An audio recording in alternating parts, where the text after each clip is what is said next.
For Row Motorsports, expect to remain a two-car operation in 2022. NASCAR tests the next-gen car at Bowman Gray Stadium, and NASCAR may start cutting poor-performing tracks dates. What's going on, guys? It's Daniel, and welcome back to another video. We've got a ton of NASCAR stories discussed here today on the channel. Let's go and just show you notes really quickly. We're going to start off with Gear Wrench, as Gear Wrench is going to be sponsoring Kevin Harvick for 5 races in 2022. The paint scheme was revealed that App City did a really good job in the number placement on the car. But one thing I have to say is Gear Wrench has been sponsoring Chip Ganassi Racing for the last couple years. They sponsored Jay McMurray, I believe, back in 2018 and 2017, and now they'll be jumping ship from sponsoring Chip Ganassi Racing over to sponsoring Kevin Harvick for 5 races in 2022. Those races were not disclosed, but it's great to see that Gear Wrench is going to continue their sponsorship and partnership in NASCAR. It's really exciting to see, and I'm glad that Gear Wrench will continue to be a sponsor in NASCAR. Like I said, the paint scheme looks really solid, and I'm looking forward to see this paint scheme out on the racetrack later this year. And great to see that Gear Wrench will sponsor Kevin Harvick 5 races. I think that's usually how many races they do sponsor Kurt Busch normally, so they'll be jumping from Chip Ganassi Racing, which will be leaving the sport this year, over to Kevin Harvick. I think that this is really exciting, to be perfectly honest and sincere with you. And now we're going to jump on to the next story of today's episode, as we're going to talk about Dover Speedway. As it was revealed by Bob Pockers, that Dover Speedway announces a shareholder semi-annual dividend of 4 cents per share. Combined with 4 cents per share in April, that is 8 cents per share dividend for the year. I believe that's the whole company as a whole, because last year they had 7 cents a whole. I believe that's divided up for 4 races each. I think this has to do with shareholder companies, and I think a lot of it is due to the lack of attendance potentially as being one of the reasons why this is the case. I do definitely find this interesting, though, that they do share this information. Dover is the only track, I believe, that shares usually this information. It's definitely interesting that they are sharing this, because I definitely find it really interesting. And the information is definitely interesting as a whole, and maybe they'll drop the dividends as a company. Like I said, I believe that's going to be divided up by both tracks next year, and I think it comes from last year to this year, and also they'll be increasing just a little bit, but that is to both tracks, so it is going to be divided up into both tracks that are currently in a Dover Motorsports Incorporated team. So it's definitely very interesting for sure that they bring up that, but I think it's really cool that at least we're talking about that, and it's interesting for sure. And now we're going to jump on to the next story of today's episode, as we're talking about Kyle Busch. As Kyle Busch has signed an endorsement deal with Breathe Right nasal strips. And Kyle Busch has signed a couple endorsements, I believe, this year. I'm not sure how many, like he said, but I think it's really cool that Kyle Busch has this endorsement deal with another company. I think he's had more endorsements this year, so I think it's really cool to see that Kyle Busch is partnering up with Breathe Right nasal strip. It's really cool to see. I think it's a company that's been up in a swing, though their tweets are protected on Twitter, so you really can't check out what they're trying to promote and what they're trying to see. But at the same time, I think it's really cool that they get Kyle Busch is promoting a company like this. It's really awesome for the sport, and I'm looking forward to see this promotion and see where this goes going forward. And now we're going to jump on to the next story of today's episode, as we're talking about Jake Garcia. As Jake Garcia is going to be making his ARCA West debut next weekend at Phoenix, driving the number 45 for DGR Racing. I believe that Jake Garcia was last year's Southwest Late Model Champion. I believe it was last year or this year, and now he'll be able to make his ARCA West debut in the number 45 for DGR Racing at Phoenix. It's definitely very interesting. They've had a couple different drivers getting into the DGR equipment. Of course, they've had the Gray brothers get into these cars, but of course, since their grandfather is a part owner of the team, it doesn't surprise me that they've made starts, including Taylor Gray, who's picked up a couple wins this year in the ARCA West Series. But they also had JP Bergeron actually race in the main ARCA Series in the 46 car, and he didn't do that great. He did decent. He got a top 10 in his debut, which was pretty impressive, but he did end up going a lap down. Though keep in mind, Ty Gibbs dominated that for Nick Sanchez, was able to pass him. But it's definitely very interesting as a whole that he'll be making his debut. I'm not sure how he's going to do. I think the field's going to be limited in that event. We also know that Ty Gibbs will be competing in that event, so Ty Gibbs is definitely going to be the favorite. But if he can come out of that race with a top 5 finish in a DGR equipment, I think that's going to be extremely, really strong run. I hope that he has a very strong run. Really happy to see this for sure, and I'm wishing the best of luck and good luck as a whole to him, and hopefully he'll have a very strong run at Phoenix next weekend. And now we're going to jump on to the next story of today's episode, as we're talking about Joe Fowler. As Joe Fowler has been appointed as president of Michigan International Speedway starting. I believe the last president announced retirement a few months ago. And something very interesting about Joe Fowler, as I believe he's the executive guy who ran Kansas Speedway and has been part of SMI's branch for a very, very long time. So he'll be moving over to Michigan Speedway to become president. I'm not sure how good he is or not. I don't really have a lot of information in regards to that, but it's really cool to see that Joe Fowler is getting into that side of stuff. It's really cool to see that he will become the president of Michigan Speedway. I think it's great for the track as a whole, and I'm really happy to see that he will be going there. I think it's really, really exciting for sure, and I'm really glad to see that for sure. And now we're going to jump on to the next story of today's episode, as we're talking about Carson Quaffle. As Carson Quaffle will be joining Junior Motorsports' late model stock team in 2022, driving the A car. For many, many years, for the last 10 years, Josh Berry has been driving the A car and has won multiple late model championships. And now, Carson Quaffle, who's the son of Travis Quaffle, who is a really, really talented late model driver and a very talented race car driver, will now be joining the illustrious drivers that have driven for the Junior Motorsports late model team. I think Carson Quaffle has a very strong chance of winning the championship next year. Like I said, this A car has won quite a few races. Josh Berry's proven himself, and I think Carson Quaffle has potential. He's really, really good driver. He's won a lot of late model races throughout his entire career, and I think that this, like I said, is a great opportunity for Carson Quaffle as a whole to get into a car that is really, really good. He's had really good equipment throughout his career, but this is the best opportunity he's had, and you never know if he does well enough. Maybe he'll be able to be like Josh Berry, and maybe one day get into the NASCAR Xfinity Series and racing it as a whole. I'm really happy to see that Carson Quaffle will be making his debut in the late models, at least for the Junior Motorsports camp. I'm really happy about this for sure. And good luck to Carson Quaffle in 2022. And now we're going to jump on to the next story of today's episode, as we're going to talk about the purses for this upcoming weekend at Martinsville. Now, last week they really started showing the purse money that went into all the races coming up, and they've already revealed the truck purses for this upcoming week at Martinsville, but we'll talk about that as well. But all three series have revealed the purse money that will be going into this weekend. So, for the Cup Series purse, the Cup Series purse is $7,778,000.99. Actually, $7,778,000.99. The Xfinity Series is $1,325,013, and then for trucks is $374,950 is the price of the purse that is coming out for the Truck Series. I'm really glad that NASCAR is showing the purse money. They haven't really been doing that for the last couple of years, and I think that this is probably with the new negotiations with the charter rules. I think that they're going ahead and revealing the money. I'm not sure how much the tracks each get. We know that Dover is able to reveal how much you're getting, and I believe they got 65% for the TV money, so a lot of this is probably going to come from the TV money, and a little bit of that will go into the team organizations. I'm not sure how much they get exactly, but it's definitely interesting that they have begun showing the purses as a whole. Definitely really interesting as well. I'm glad that at least they're sharing this information, because again, they haven't done that for the last years, really ever since the charter agreement and the charter system really started becoming a thing. So I definitely really interesting as a whole, and I'm glad to see that NASCAR is showing this information. So I do think it is very, very important as a whole. Now we're going to jump on to the next story of today's episode, as we're talking about Roger Rayu. As Roger Rayu will be driving a 49 for CMI Motorsports this upcoming weekend at Martinsville. He'll be driving a seat for Race Cicerelli's organization, and will be driving the 49 car this weekend. Roger Rayu's had a few starts here. I don't think they've been that impressive, but it is really cool to see that one of Rayu brothers is going to be driving the car. I think they go for that 49 cars and try to get as many laps in as possible, hoping they won't have any mechanical issues that will hinder them this weekend, but it's really cool to see at least he is getting an opportunity. I just don't expect this car to run up front. I expect it to finish near the back, and they probably will have mechanical problems throughout the day. We'll have to wait and see what happens in regards to that, but Roger Rayu will drive the 49 for CMI Motorsports this weekend at Martinsville. And now we're going to jump on to the next story of today's episode, as we're talking about Spencer Boyd. As Spencer Boyd is going to be driving the 52 for Jimmy Means Racing this weekend at Martinsville. Spencer Boyd has driven a couple races so far this year for the Jimmy Means organization, and because of the owner's points position they're in and how good of a driver Spencer Boyd is, especially on short tracks, I think this is the reason why they're bringing Spencer Boyd into this 52 car. The 52 car is really low in the owner's points position right now. Like I said, they need a solid enough driver who I think's good enough, who has won a truck race. Yes, of course, I came at Talladega, but a driver that's been in the series for long enough, who knows how to get it done, also can bring the funding and can bring the sponsorship as well. So Spencer Boyd will be in the car. I think the goal is to try to finish the race, get as many laps as you can get in, and hopefully they'll have a good enough run and won't have mechanical problems coming up this weekend at Martinsville.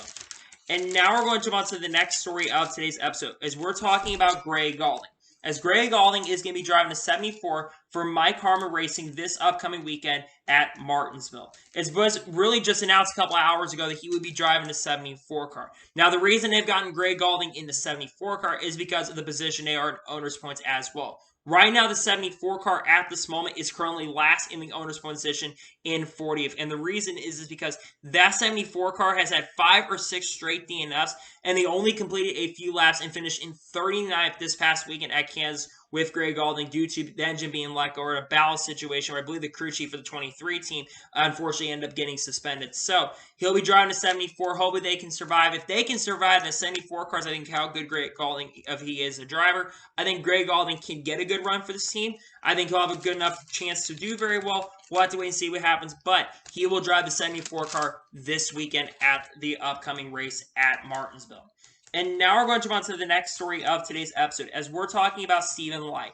As Stephen Light is going to be driving the 61 here for Tory Racing this weekend at Martinsville. Remember, this 61 car is in partnership with NBM Motorsports, and he'll be driving that 61 car this weekend. Now, Stephen Light's had a few runs this year. He hasn't ran a lot over the last couple years, but I do think that Stephen Light has some talent, and we have seen the 61 car, at least with Austin Hill when he's been in the car. We've seen that car run in the top 20 and top 25, so you really never know what's going to happen and what he's going to be able to do. But at the same time, I think that he could have a very strong run this weekend. I'm not saying he's going to win or get a top 10, but you never know. He could get a top 20 this week, and we've seen that 61 car at points run in the top 20 with different drivers, maybe like when we've seen Chad Fish in the car, among other drivers. That car has ran in a pretty decent position. So we'll have to wait and see what happens, but I'm really happy to see that Stephen Light will be driving a 61 car this upcoming weekend at Martinsville.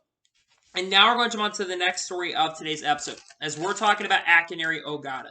As Akinori Ogata will be driving the 78 for BJ McLeod Motorsports this upcoming weekend at Martinsville. It is really cool to see that Akinori Ogata is going to be racing in the Xfinity Series once again. The thing is, though, I'm not sure how he's going to perform and how he's going to do, to be perfectly honest with you. He's ran some select starts throughout the careers, and I just have to say, he hasn't been that impressive to me. Again, I think it is really cool that he is getting an opportunity to race in the NASCAR Xfinity Series once again. He's got funding, he's got sponsorship, which definitely is going to help him get an opportunity to continue racing. But at the same time, he hasn't really been that impressive to me, and I just don't expect him to do very, very well. Again, we'll have to wait and see what happens, how he's going to do. If he can survive the race and make it to the checker flag, I think that's a win-win in itself. That 78 car's had some good performances throughout here, but it's also had some very bad performances. So we'll have to wait and see what happens. If he gets a good finish and survives the race, I think that's a win as a whole for the team, and hopefully he'll have a good enough run to help them in the owner's point position coming up this upcoming weekend at Martinsville. And now we're going to jump on to the next story of today's episode, as we're going to talk about the starting lines for the Cup Series, Xfinity Series, and the Truck Series races this weekend at Martinsville. Let's start off with the Truck Series, as John Hunter Nemechek will be starting on the pole for this upcoming weekend's race at Martinsville. My pick to win the Truck Series race is actually going to be the guy starting on the pole, John Hunter Nemechek. John Hunter Nemechek has not won a race so far in the NASCAR Truck Series Plus. He's been extremely consistent, which has helped him survive so far in the Truck Series Plus. But I think that John Hunter Nemechek is finally going to pick up his first win in a couple weeks. I think he's been getting better as the weeks have gone on. Again, we haven't raced this all the way back at Talladega, where he almost actually ended up winning that race before getting taken out by Tate Fogel. But I think that John Hunter Nemechek will get over, and he will start from the pole, and he will be able to advance with being the only driver that locks his way with the win at this upcoming weekend at Martinsville. Now let's jump to the Xfinity Series, as Austin Cindric will be starting on the pole for the NASCAR Xfinity Series race at Martinsville. My pick for the Xfinity Series is actually going to be bold, but I'm going to pick Josh Berry, who's going to be driving a 31 car this weekend at Martinsville. And the reason I'm going to be picking Josh Berry is because Josh Berry is last time we ran here at Martinsville, I know it was with Junior Motorsports, but the last time that we ran here in Martinsville, he won the race. And I think that 31 car has potential to win this weekend. I think that Jordan Anderson Racing may pick up their first career win. And I think if they do it this weekend, I think Jordan Anderson's going to come and swing it. And I think, Josh Berry comes in this weekend. And I think that Josh Berry will win this weekend's Xfinity Series race at Martinsville. And finally, let's talk about the Cup Series, because Kyle Larson, after winning the last 2 straight races, actually winning the last 3 straight races, He'll be starting on the pole for this weekend at Martinsville. My pick to win the Martinsville race is not going to be Martin Truex Jr. My pick to win is actually going to be Chase Elliott, because Chase Elliott won the last fall race we were here, and Martin Truex Jr. has only won one race at each every year. I know that Martin Truex Jr. has won 3 of the last 4 races, but I think Martin Truex Jr. will not go back-to-back this weekend. I think Martin Truex Jr. will lose that, and I think that we will see Chase Elliott win at Martinsville and advance with the win. So those are your starting lineups for the Cup Series, Xfinity Series, and Truck Series race this weekend. I'm really excited for those, excited and really looking forward to those races coming up, and we should see some pretty exciting racing coming up very, very soon. And now we're going to jump on to the next story of today's episode, as we're going to talk about trackside at Gateway International Raceway. It was reported and tweeted out by Kenny Wallace that the pre-race live with Kenny Wallace and, you guessed it, John Roberts is going to be returning in 2022, will be on its own business model with Chris Blair as the president of Gateway. This is extremely exciting, and I cannot tell you how big of an event that Gateway is. You're wanting some sort of track experience at an event, Gateway is going to provide that for you. And the fact that they're going to have John Roberts and Kenny Wallace be able to do some sort of trackside like they used to do on Fox, I think is extremely exciting. And I think overall it's big for the track as a whole, because Gateway is expected to probably sell out. I'm actually going to be going to that race, and the fact that they're going to be bringing trackside battles, I thought that race day on Fox and on Speed was such a big event and brought so many people in, and I think it's going to be really, really awesome for sure to see that. So I'm definitely looking forward to it as a whole. That trackside is going to be making its turn. I think it's really, really cool. I'm looking forward to see it, and I'm really happy to see that trackside will be making its turn at Gateway in June, the week after the Coke 600, of course. I think it is really, really exciting, and I'm looking forward to see it for sure. It'll be very, very cool to see that. And now we're going to jump on to the next story of today's episode, as we're going to talk about Tyler Allen. As Tyler Allen is going to be the crew chief for Christopher Bell at this upcoming weekend at Martinsville. And the reason that Tyler Allen will be the crew chief is because Adam Stevens is suspended for this weekend. Tyler Allen is the current engineer for Christopher Bell, so that's why he's taking the crew chiefing duties for this upcoming weekend.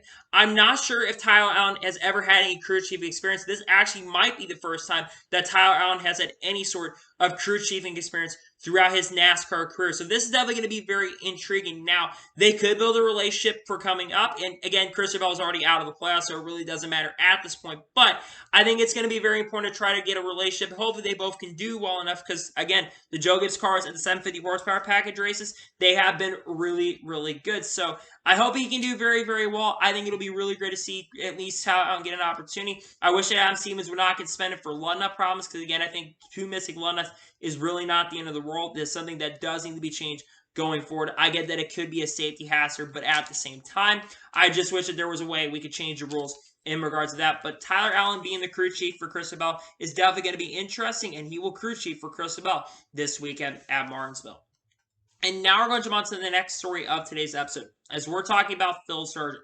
As was confirmed on the late night shift with Brad Gilly on Sirius XM NASCAR Radio, that Phil Sargent is going to be continuing crew chief for Ross Chastain at Trackhouse Racing in 2022.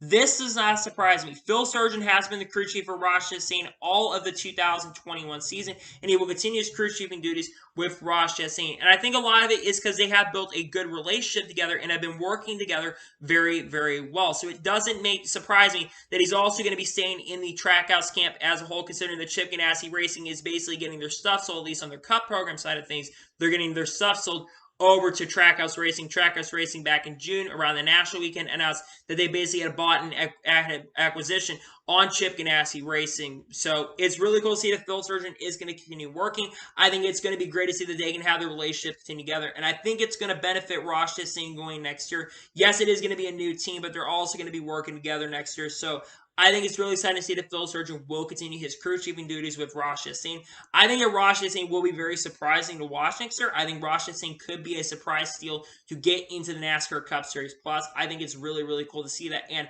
I'm really happy to see that Phil Sargent will continue his crew chiefing duties coming up here really, really soon and next year in 2022 after a pretty solid year so far with Ross Chastain. We're going to jump on to the next story of today's episode as we're talking about Ty Gibbs. Now, the Door Bumper Clear Pockets was talking about the future in regards to Ty Gibbs potentially moving up to the Cup Series. And they said that the DBC Pockets was talking about Ty Gibbs and when he would move up to the Cup Series. And it's going to depend on the next-gen car and how it races. And if multiple drivers, guys like Denny Hamlin, Mark Dixon, or Kyle Busch do not like it, that could be the determination and decision on what happens to Ty Gibbs' career. Now, I think it's no secret that Ty Gibbs at some point will be jumping up to the Cup Series at some particular point. It's unclear how long he will be in the NASCAR Xfinity Series. He's expected to run full-time with Joe Gibbs Racing next year. It just has not been confirmed. I think it's the biggest secret at this point that has not been confirmed that Ty Gibbs is going to be jumping up to the Xfinity Series full-time next year in the flagship 18 car. But what happens to his future? Well, I think that really the driver that probably is going to be left out, unfortunately, is probably going to end up being Martin Truex Jr. Martin Truex Jr. has been pretty adamant and said if he does not enjoy racing this car, he's probably going to end up leaving NASCAR at some particular point. I don't think Kyle Busch is going to leave Joe Gibbs Racing. I mean, he's been their flagship driver for the last couple of years. He's been the flagship driver about 15 years now. He's been the best driver in history of Joe Gibbs Racing. Even though Kyle Busch has not been a big fan of the Gen 6 car, he's not been a big fan of the 550 horsepower package. He is getting older, though. He's got a son that he's got to basically take care of at some point, too, and he's probably going to want to focus on his son, so he's probably going to go into ownership side of things soon. Denny Hamlin is one we know for sure is probably going to be with Joe Gibbs Racing for quite a few years just because Denny Hamlin signed a multi-year contract extension despite owning an organization in the Cup Series with Michael Jordan. He's going to have a commitment with Joe Gibbs Racing for quite a few years. So I think that Ty Gibbs will move up. When is that for Cup? I think it'll probably be either 2023 or 2024. That's one of my early bold predictions. I think 2023 could 2022 or 2023 will be potentially the last year for Martin Truex Jr., and I think that Ty Gibbs will replace him in the Cup Series. I think Ty Gibbs is going to unfortunately get rushed up. I think he may need a year or two in Xfinity. Again, he may not be as good in the 18 car next year as he is in the 54 car, but if he's really, really good in that 18 car next year, he may end up going full-time in Cup very, very soon at a very young age. But you have to remember that Ty Gibbs right now is only 19 years old. So if with 2023, if he jumps up the Cup, he'll be very, very young, 21 years old. I don't think he's going to be ready enough to be as good as people think he is. But we'll have to wait and see what happens. But it's very interesting that they bring up about Ty Gibbs' future. And I think eventually Ty Gibbs will go up the Cup. I just don't know when exactly. We'll see Ty Gibbs jump up to the Cup Series in the future.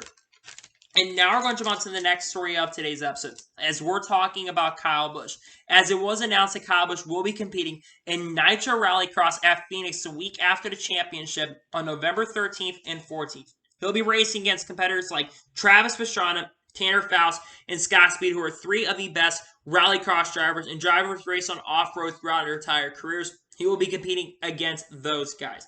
It's really cool to see that Kyle Busch is doing something really, really different, and it's going to bring a lot of eyes and ears into that event as a whole, the fact that Kyle Busch is going to be competing in that. Now, I don't expect Kyle Busch to be guys like Travis Pastrana, Tanner Faust, and Scott Speed. Those guys know how to get it done. They've been doing it for a very, very long time. But one thing I really like that Kyle Busch is doing is he's branching out and trying new things. And the fact that they've been able to get Kyle Busch to come out to this major event and run Nitro Rallycross is going to be big for the thing. A lot of people know what the Nitro Rallycross is. I think it's part of I think it's kind of similar to Nitro Circuits that Travis Pastrana does, though I don't think that 100% has the same affiliation with Nitro Rallycross. So I think it is really exciting that Kyle Busch is going to be involved in that. Now, my question is, do we see other drivers getting involved in NASCAR, like Chase Elliott maybe gets involved in it? Maybe like they get Kyle Larson for all we know. What Kyle Larson does off-road, well, at least with dirt cars. You never know. Kyle Larson could do some sort of off-road too, but I think it's really cool that Kyle Busch is getting involved in this. I think it's big for the sport, and I think it was really cool to hear this, and I'm definitely looking forward to see if Kyle Busch can do very well in this. I think it's definitely intriguing as a whole that he's getting involved in this. And now we're going to jump on to the next story of today's episode, as we're going to talk about Danny Kvyat. As it was reported by Gunther Wells, there's a podcast supposedly with Stewart Haas Racing and Haas. And Gunther Steiner says that Danny Kvyat is going to be at Martinsville this weekend. Now, Danny Kvyat, for those who don't know, is a driver that has raced in F1 for a couple years. Now, he did not race this year in 2021. I believe he lost his ride, I think, at the conclusion of either 2019 or 2020. But he has raced for teams like AlphaTauri, and he's also raced for teams like Red Bull as well. He's never won an F1 race, but he has been a very solid competitor in F1. But His future is really in questions at the moment because he's not expecting to go back to F1. There's only one ride that's currently available in F1, and that ride is potentially either going to go to Antonio Giovinazzi again next year, or that ride is going to go to Guilherme Rizal. Guilherme Rizal has been the favorite to go to that ride, but it's potential the Antonio Giovinazzi could end up returning to the Alfa Romeo car in 2022. So Danny Kvyat going to NASCAR is definitely something I did not expect on my bucket list. He's getting very interested in this, and what happens to Danny Kvyat if he does end up enjoying what he sees? You never know. We've seen some people from the open wheel world side of things that have come over to NASCAR, especially on the IndyCar side of things. You look what's been happening over in NASCAR. You've had guys like Santino Ferrucci from IndyCar, who actually was in the F1 programs back in the day, but lost his working F1 in Haas after having issues over in Europe, but he's redeemed himself.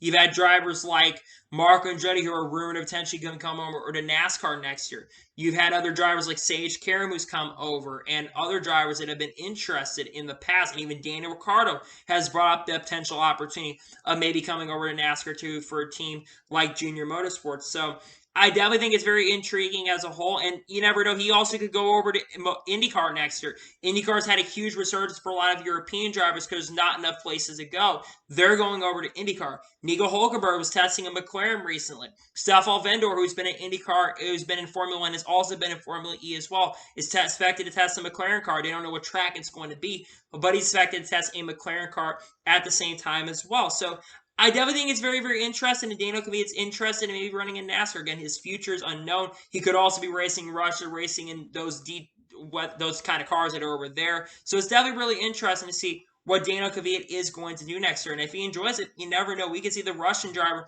come over to NASCAR. It'd also be a little bit of diversity as well because, like I said, it is a Russian driver. So I do think it's definitely interesting as a whole that Daniel Kvyat's coming over to NASCAR, at least to check it out for sure. I mean, we've seen some guys come over and check out NASCAR. We've seen Mick Schumacher this past weekend before we had his race at COTA for the USGP. He was out there checking out the Texas race the week before because, again, F1 had their only U.S. race, at least for this year, though next year there are going to be two races, one in Miami and one back in Circuit of the Americas. So it's definitely great to see that Daniel Kvyat has a sort of interest in taking a look at NASCAR, maybe for the foreseeable future. I think it's definitely intriguing as a whole, and we'll have to wait and see what happens in regards to that, but we may see him come over to NASCAR and maybe race at some particular point in the future. But let's wait and see what happens and see what he does next year. He may just go back to Formula One's programs, but it's not clear at this moment what he's going to be doing in regards to next year. And now we're going to jump on to the next story of today's episode, as we are going to go ahead and talk about the TV ratings from Kansas and also F1's TV ratings, and I will be taking a look at the viewers' viewership as a whole. Let's start off with the Kansas TV ratings from this past weekend. It was reported by Adam Stern that Kansas earned and NBCSN earned a 1.26 rating and 2.105 million in viewers. So 2,105,000 viewers for Sunday's Hollywood Casino 400 at Kansas. Last year's race was instead run on the main NBC network channel, where it got a 2.511 million viewers. So despite this race being on NBC last year, this race only got 400,000 less viewers on main NBC. So that's definitely really, really good. The NASCAR ratings are really not that down. And I really thought the ratings were going to be much worse because you had the USGP going on at that point as well, and a lot of people were going to be watching that. I know there's a lot of people that have not been big fans of the 550 package, but NASCAR is still going to be the king in regards to that. So it's definitely really intriguing that the ratings are still up. And the fact that this was only down not that much for a main race on NBC last year, only being down 400,000 viewers for a race on main NBC, I think that's really, really good to hear, and I'm really happy to see that the ratings for that were really, really good. Now let's take a look at the COTA TV ratings for Formula One. It was reported also around the same time by Adam Stern that's ABC earned a 0.72 rating and 1.225 million viewers for the United States Grand Prix, the Armco U.S. Grand Prix, which is up from a 0.57 rating and 861,000 viewers the last time the race was ran in 2019. That means that Formula One was only down by 880,000 viewers, but keep in mind that race was on ABC. However, one thing that's really good to see is that F1 ratings have taken a major increase. The thing is, though, a lot of people, including myself, thought that there was potentially going to be a potential that NASCAR was going to be getting beat in the ratings department from the Formula One side of things, which even though Formula One is definitely taking a major gain in the United States, and I do think that the Drive to Survive series, but also their social media game has been really, really good, NASCAR still is going to hold the key in that aspect, and NASCAR is still the biggest motorsport in the United States. But that does not mean that NASCAR is definitely getting caught up by Formula One. And Formula One is definitely making some major gains on NASCAR for sure. So it's definitely really interesting to see that. Now, one more thing I want to check out is the viewership that happened this past weekend on all fronts in all of the motorsports. So the NASCAR Cup Series had a 2,105,000 viewers. The Xfinity Series race, and this is definitely really intriguing too. This race was on network television, and this race had 1,306,000 viewers. The Formula One race did worse than the NASCAR Xfinity Series race, which it got 1,225,000 viewers. And then the MotoGP race, which I believe was on NBCSN, if I'm not mistaken, got 510,000 viewers. What this tells me is Formula One is definitely making some gains on NASCAR, but NASCAR still beat it, not just in the Cup Series side of things, but the Xfinity Series side of things. And the fact that the Xfinity Series race got 1.3 million viewers is really good, and it shows that the Xfinity Series is definitely making some foothold gains as well. The only series that really isn't increasing right now in viewership is the Cup Series, but at the same time, the race on cable, the Xfinity Series race was on main NBC, and had the Cup race been on cable, I do think that the Cup race probably would have gotten at least 300 to 400,000 more viewers, probably similar to what they got last year, and probably would have had about 1.2 more million viewers than the Formula One race. But I definitely do find it interesting as a whole that the Cup Series race still holds in regards to that, even though a lot of coverage has been focused on F1. Of course, it's the only Formula One race that's in the United States, so of course,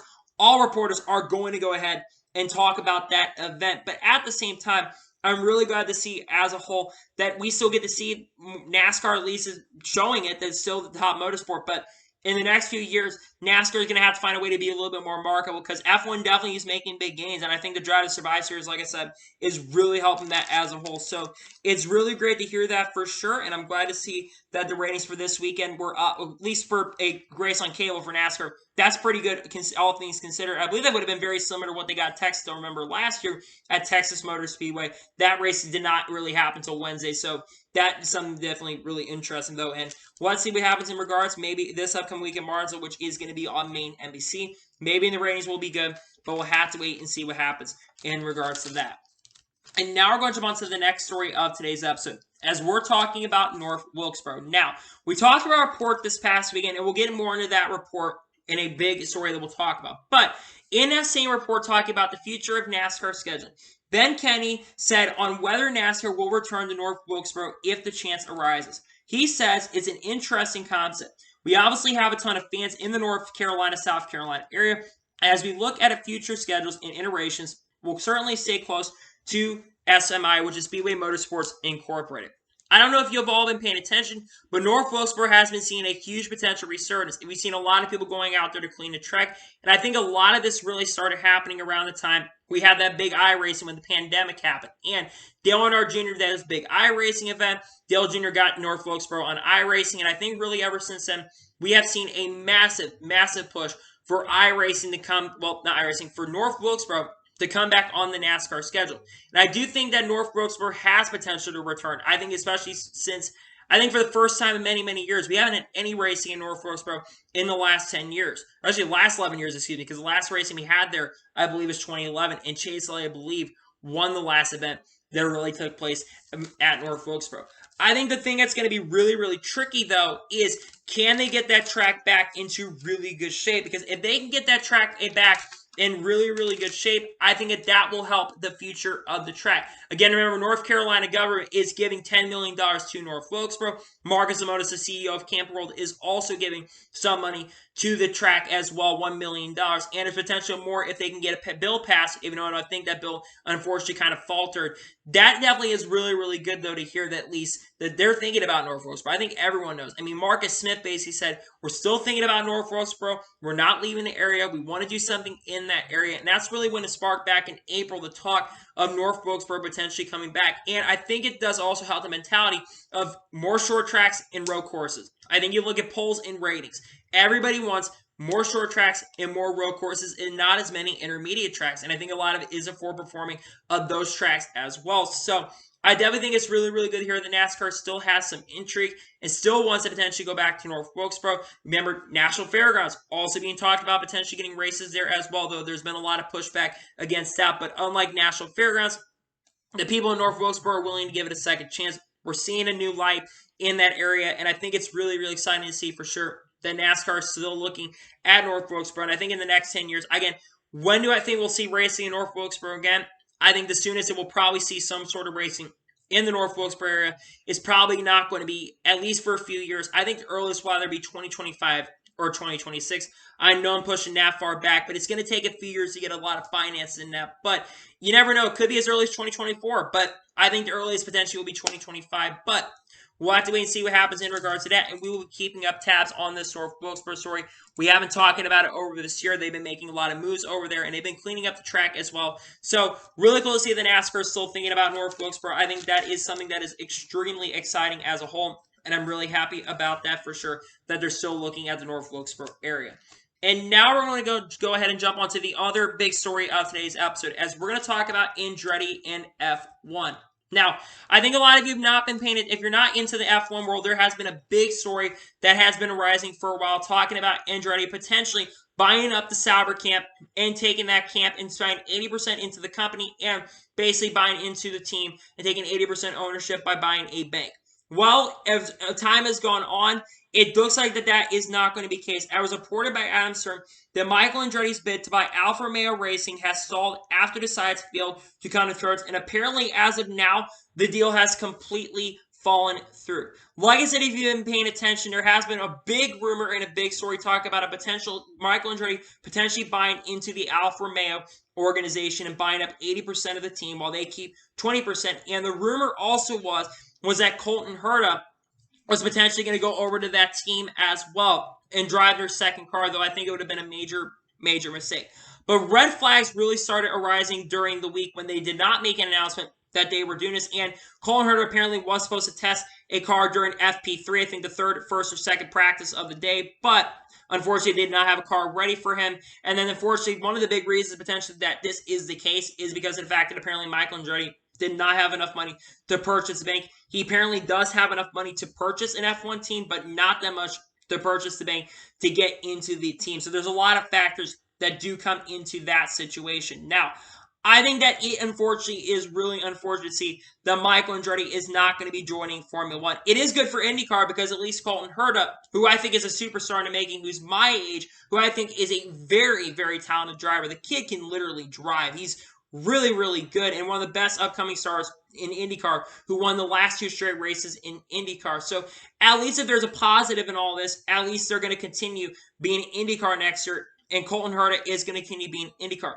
But there are some other big issues that do rise, is the Honda engine alignment, because apparently there's only 18 cars that Honda is aligned, though I would assume that Michael Andretti would probably find a way to get a 19th engine for Colton Herta to run, and also Kyle Kirkwood, who's expected to run full-time with the Andretti camp as well. He's been testing their cars because they'll think a lot in the 26 car because he has to have a certain amount of tests because the top 3 in the championship, Linus Lindquist, Dave Malukas, and Kyle Kirkwood have to test the the Indy cars at Indianapolis Motor Speedway. They'll be testing that Indianapolis Motor Speedway coming up, but it's really good for IndyCar. But I think at some point there is going to have to be, especially with the rise of Formula One in America, I think that one thing that really would have taken it forward into the next step is if they were able to get an American team out there. You do have Logan Sargent, who's on the rise in the F1 programs, who just signed a deal with Williams, and that would have been cool to have Logan Sargent maybe if you can't get Colton Herta.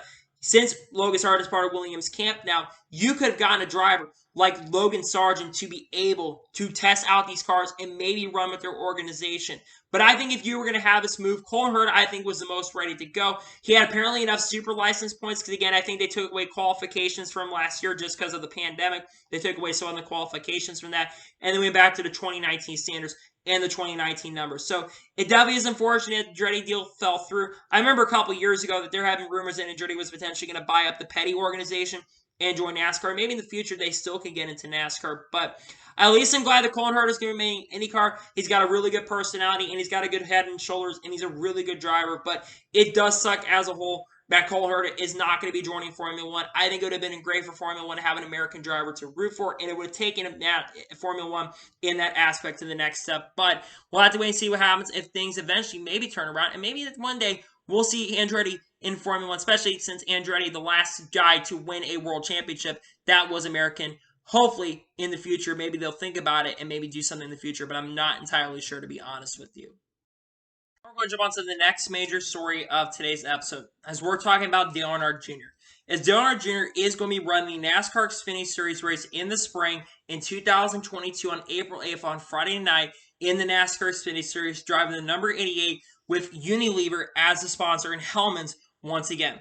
Dale Earnhardt Jr. usually runs one event in the NASCAR Xfinity Series, but it looks like there will be 5 cars that will be running at some point next year, and the 88 car will be back for Dale Jr. to drive that car at Martinsville Speedway. Dale Earnhardt Jr. has competed in the NASCAR Xfinity Series many times, at least once every single year since 2009. He did race last year, actually earlier this year, at Richmond Racing, where I believe he finished in the top 20. I don't think he finished in the top 10, but I believe he finished in the top 20 in the A car. Definitely got into some issues with Josh Williams, so after the race, they were laughing and talking about it at the conclusion of that event. But it's really cool to see that Dale Jr. is going to be competing at Martinsville. I think it's really great to see it because, again, it's really good for sponsorship that Hellmann's and Unilever are continuing to let him do this. And I think it's great to see that he'll be competing in that event. And I think Dale Jr. will be very competitive. I'm not expecting Dale Jr. to win because I think that there are going to be a lot of good drivers in that field. Of course, he's going to be going against his driver, Josh Berry, who will probably be the favorite for that event. He'll be going against Ty Gibbs, Sheldon Creed. Other guys are really good at Martinsville. But I think that Dale Jr. in that event will probably at least for sure get a top 5 or potentially get a top 10. I don't see him winning the event, but I think Dale Jr. gets top 5 or top 10. But I'm really happy to see that Dale Jr. is going to be running the Xfinity Series next year once again. He always does them one-off, and he usually has a few tracks that he usually selects. It's either like Homestead, Richmond, Martinsville. I don't think he's ran Martinsville and Xfinity in the last couple of years. He's ran Richmond a couple of times, so I think it's the first time in a few years that Dale Jr. has ran at Martinsville. But one thing I'd like to see at one point is I'd like to see one day Jeff Gordon and Dale Jr.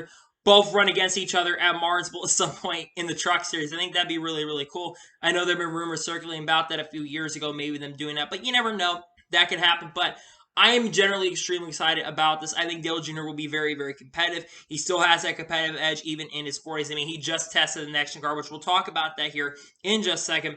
But I'm really happy to see Dale Jr. will be running an Xfinity Series once again. Really happy about that for sure. And I think Dale Jr., like I said, will be very competitive in that 88 car. There are good drivers in the field have to be. We'll have to wait and see what happens in the 88. But he'll drive the 88 car in the NASCAR Xfinity Series the next year at Martinsville on Friday, April 8th. And now we're going to jump on to the first of 3 major stories of today's episode, as we're going to go ahead and talk about the next-gen test that took place at Bowman Gray Stadium. This test took place on Tuesday afternoon. Tony Stewart tested in the morning with the entire test tested for quite a bit. Actually, as a matter of fact, Tony Stewart spun out twice in a test, but he's able to keep it off the wall. Then Dale Jr. and Clint Bowyer tested 50 laps each, and both of them really had some really good thoughts and things. Let's first talk about Tony Stewart's thoughts about the next-gen car. He says, what they brought with the control set is probably a little harder than what we needed. Then they brought a softer tire, and they were probably really happy with it. Tony Stewart's opinions, I think he was to see Tony Stewart very happy about his thoughts. He said it's actually very fun to get into the next-gen car and was really fun to drive as well.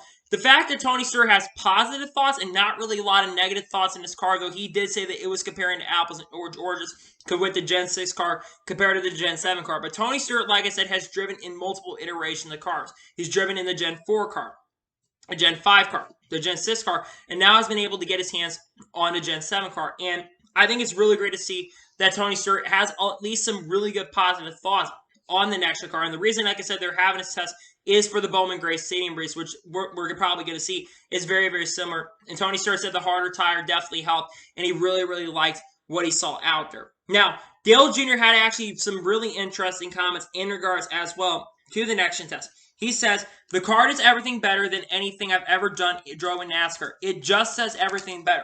Now, he did clarify later in that basically interview, he did say that he would like to get some more laps. He didn't have enough tests to really get enough information on it, but he would like to have a little bit more time in that car. Probably Clint would too, because both of them would get some more information for themselves when they do go up and work into the boost. Because remember, the reason that Dale Jr. and Clint Bowyer were testing this next-gen car is because both of them work in booths. Clint Bowyer works for the NASCAR and Fox booth, and Dale Jr. works for the NASCAR and NBC booth, and both guys have recently retired. And nothing interesting is both of them also driven the Gen 4, the Gen 5, the Gen 6, and Gen 7, so to see the veteran experience. But Dale Jr. having really positive comments, I think is really exciting to see for sure. I was worried that there probably were going to be some negative comments, and had Dale Jr. had some of those negative comments, I think a lot of people will be really, really worried. But the fact that they have positive comments as a whole saying everything is better is going to be good.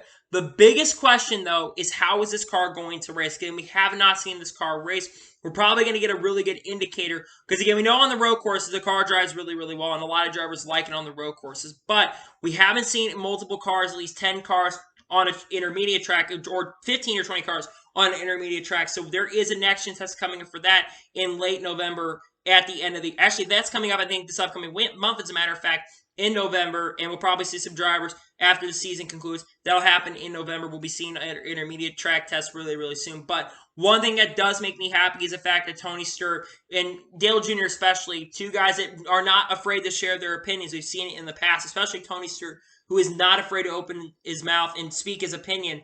I think it's really great to see that they have really at least some really good positive opinions as a whole about the next-gen car. But again, we haven't seen the car race. I know people are going to say, oh, Dale Jr. is kissing ass to NASCAR because he's part of NASCAR and NBC.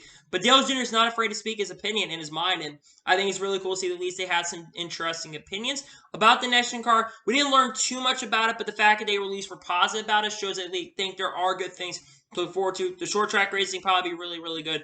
And we'll see this car tested race at Bowman Gray Stadium on February 6th, the week before the Super Bowl happens, and then we'll see the Daytona 500. So there is some tests coming up. I know that there's a dirt test coming up in Wymanville with Stuart Friesen. Talked about that today with Bob Poggers. We won't get into that until that test happens. But Stuart Friesen will probably get some information on how the dirt race at Bristol will happen. So definitely really intrigued to see this for sure, and I'm really glad that they had at least some really positive opinions in regards to that situation.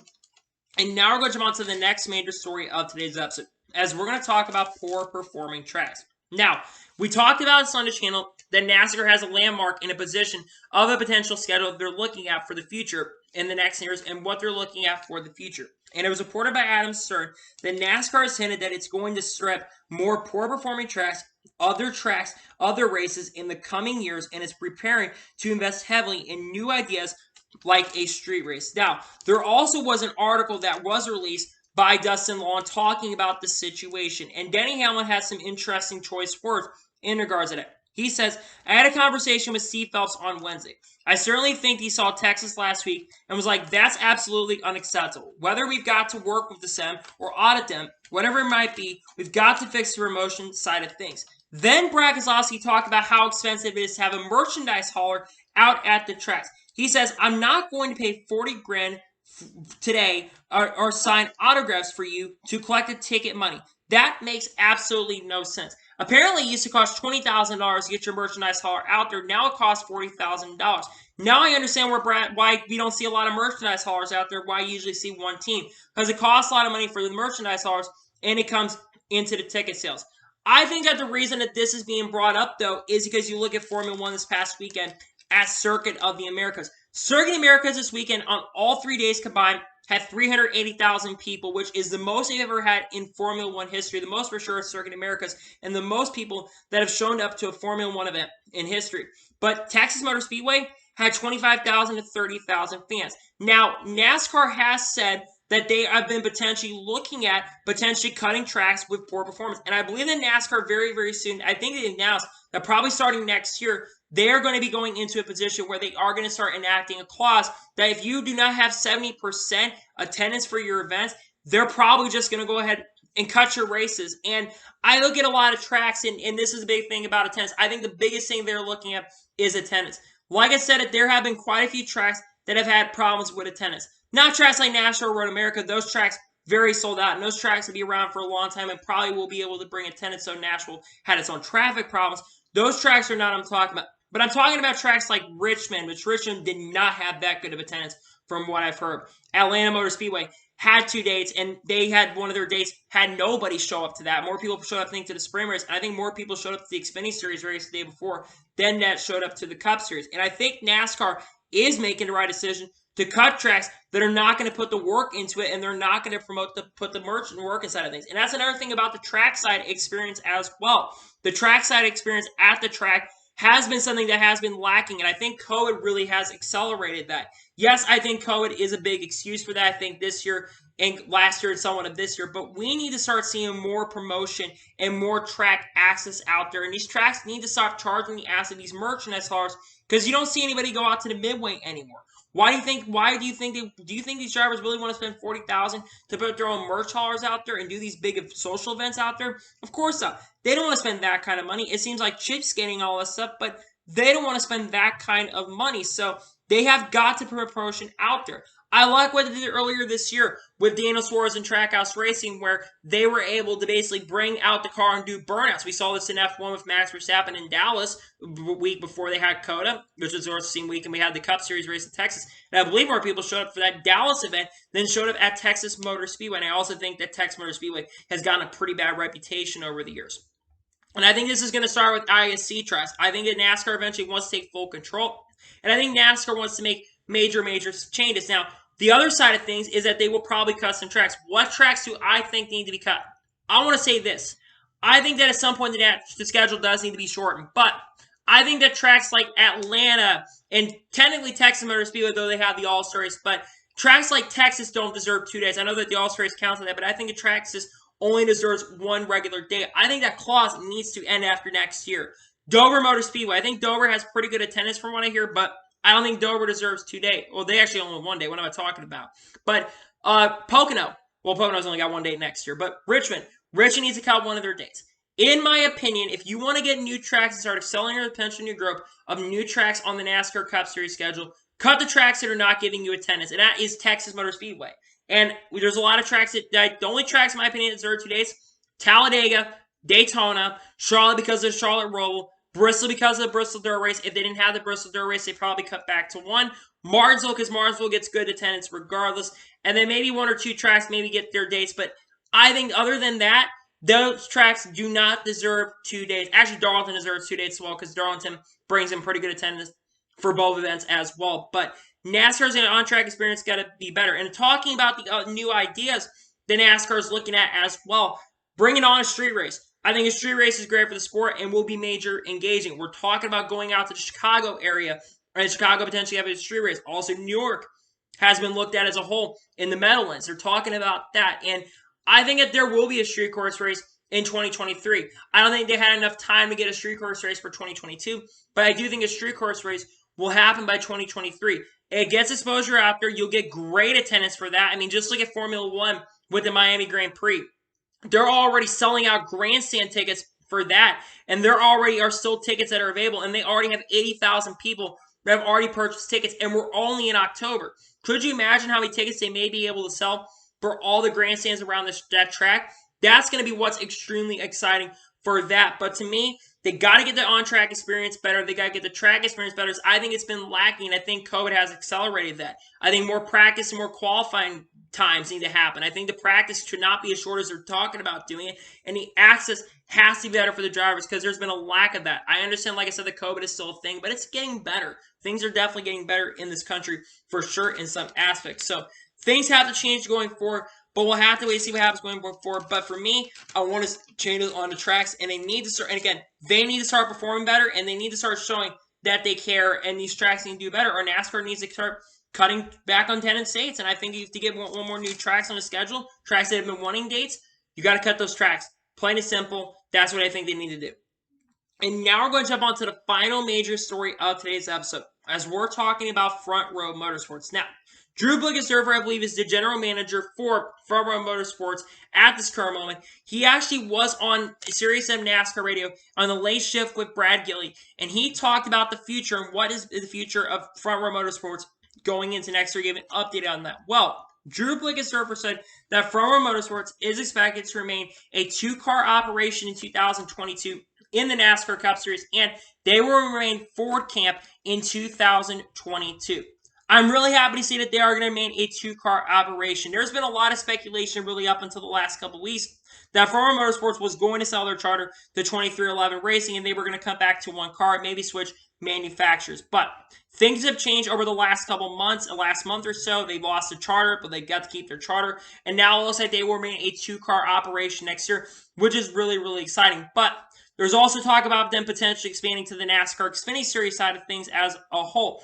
Let's talk about what I expect from Front Row. First, I think Michael McDowell 100% is going to return to the Front Row camp in 2022. Michael McDowell brings sponsorship, brings funding with Loves. They just got major upgrades in their sponsorship, of course, after Michael McDowell won the Daytona 500 in 2021. So I expect that Michael McDowell is going to return to the team. The big question is, what happens to the second driver next year? I think that it's up for the air. Now, Anthony Alfredo does bring some sponsorship and does bring some funding. However, Anthony Alfredo just got his first top 10 of the year at Talladega, and he's been, in my opinion, not as good as John Hunter Nemechek was. I know John Hunter Nemechek was not that impressive with Row Motorsports, but John Hunter Nemechek performed better than Anthony Alfredo has done in his rookie year. And I think Anthony Alfredo should not have gotten rushed up as quick as he did. I mean, he's the youngest full-time active driver in the NASCAR Cup Series, only born 22 years ago, and he's going to be full-time. I don't know what's... So, if I'm Anthony Alfredo, I think he needs to go back to Xfinity or trucks. I think he needs to take a little bit of a step down, and someone else needs to come in. But he has sponsors, so he could remain in Front Row. But I think that there are a few candidates that they could go with. The first one is Ryan Newman. Ryan Newman does bring some sponsorship and some funding, and he will not be returning to Roush Fenway Racing in 2022. So Ryan Newman definitely could be an option for that second car. He's worked on the engineering side of things, so he knows what he's going to want on a car, and I think he could have a resurgence and help Front Row be a competitive team. I think he could come in there because every team he goes to in their first year, it doesn't matter what team he goes to, he makes that team much better. And I think he'd make that 38 team at least a lot better than they currently are. He made Roush Fenway Racing at 16 go from a team that was running outside the top 25 where Matt Kenseth got in there to being a team that made the playoffs in 2019. So that could be a driver that they go with. And Ryan Newman's also had conversations with Rick Ware, so he could go there too. The other driver, another driver, Matt DiBenedetto.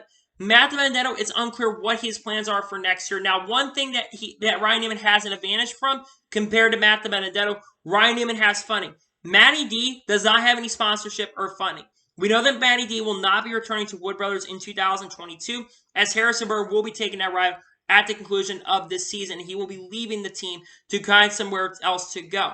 Now, I thought potentially he would go back down to Xfinity, but I think that there are a few rides potentially available, and I think Front Row could be a potential candidate for him.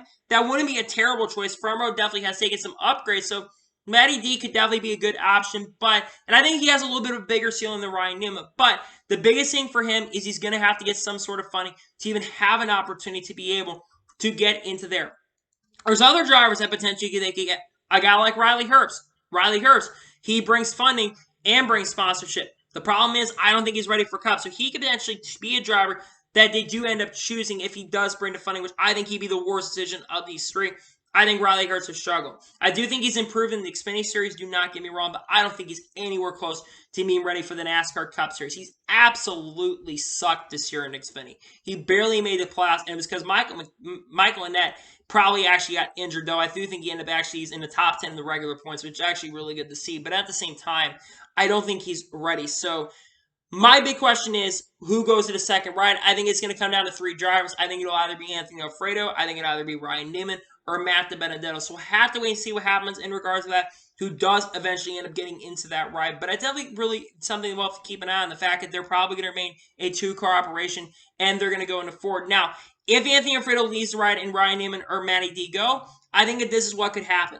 I know this would probably be a bad career choice for Anthony Alfredo if he wanted to not stay in Cup, but I think that Todd Gillen gets promoted to their Xfinity Series program if they do jump up to Xfinity.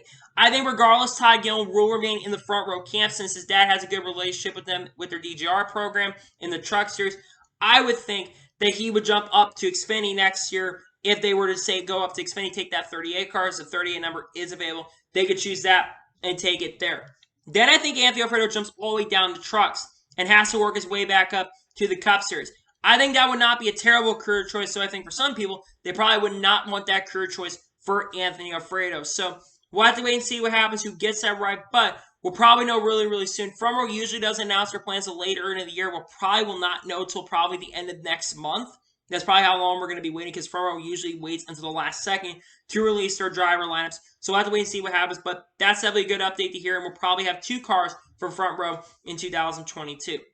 So, anyway, that is it for today's NASCAR news video. I want to thank you guys for watching. Please subscribe to the channel, notifications so you notified when a video does go live on my channel. Follow me Twitter, Facebook, and Instagram, and support page as well. Let's get below for that, and comment your thoughts on today's video. What are your thoughts about Farmer remaining a 2-car operation, and which driver do you think will end up in their second car? Let me know in the comments below. And what are your thoughts about NASCAR potentially cutting tracks that are not having good attendance? Let me know in the comments below. Anyway, like I said, I want to thank you guys for watching today's video, and I'll see you guys next time for some more great and awesome NASCAR content on the channel like this. Take care, everybody.